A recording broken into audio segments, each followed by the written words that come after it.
ওরা মৃত্যুকে ব্যবহার করছে, ধর্মকে ব্যবহার করছে, হামলাকে ব্যবহার করছে এবং তার নিজের রাজনীতির রুটি শেখছে।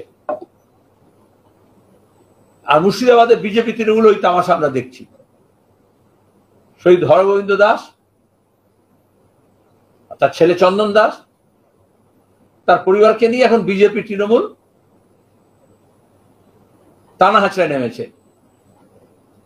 অন্য কিছু ঘটলে যেমন মৃতদেহ নিয়ে টানা হাঁচড়া করে, তখন তো যায়নি, বিজেপি তৃণমূলের ঠিকই খুঁজে পাওয়া যায়নি। যেমন তাদের পোস্টমর্টেম হচ্ছিল, সেই পরিবারের পাশে থাকা সিপিএম এর কাজ, রেড ভলেন্টিয়ারের কাজ,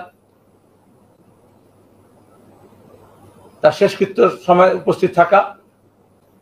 এখন দাঁড়িয়ে টাকার জোর আর কুর্সির জোর দেখিয়ে এখন সেই পরিবারকে নিয়ে ছিনিমিনি খেলছে, তাদেরকেই টানাহানি করছে। আর এটা সেই পরিবারের প্রতি সমবেদনা নয়। তাহলে তো এই নেভাল অফিসারের ক্ষেত্রে পেহেলগামে আমরা দেখেছি যে তাদের রাজনৈতিক যে ভাষ্য তার সঙ্গে যদি মেলে তাহলে নাচানাচি করবে, কুদোকুদি করবে। আর তার ভাষ্যের সঙ্গে যদি না মেলে তাহলে গুতোগুতি করবে, অপমান করবে, অবমাননা করবে। এরকম ঘৃণ্য নোংরা ভাষায় আক্রমণ করতে পারে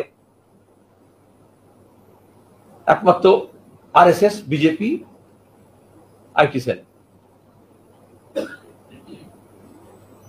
আর মমতা ব্যানার্জি যেটা মনে করেন টাকা দিয়ে পুষিয়ে দেবো। আজকে উনি বলেছেন মুর্শিদাবাদে গিয়ে, আমি তো টাকা দিতে এসেছিলাম, দিতে চেয়েছিলাম, দেব, আসবে, নেবে। সব ঘটনার শেষ হচ্ছে। আর এখানে বিজেপিও মনে করছে, শুভেন্দু মনে করছে কিছু টাকা ছড়িয়ে দিয়ে রাজনীতি কেল্লাফতে করবে।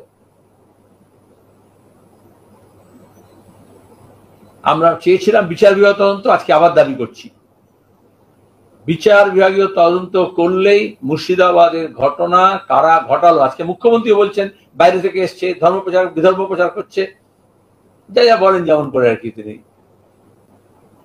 এতদিনের সময় হলো, দীঘা মন্দির উদ্বোধন, তার আগে আরো সব যত মেলা খেলা ফেলা করে এখন উনি গেছেন। আর রাজ্যপাল তাই দেখিয়ে 356 রাষ্ট্রপতি শাসন, দাঙ্গার আগুন লাগিয়ে সেই আগুনে যে যার নিজের রুটি সেঁকতে ব্যস্ত। এটা আমাদের রাজ্যের মানুষকে বুঝতে হবে। ক্ষতি হচ্ছে রাজ্যের মানুষের ঐক্যের, সম্প্রীতির, শান্তির।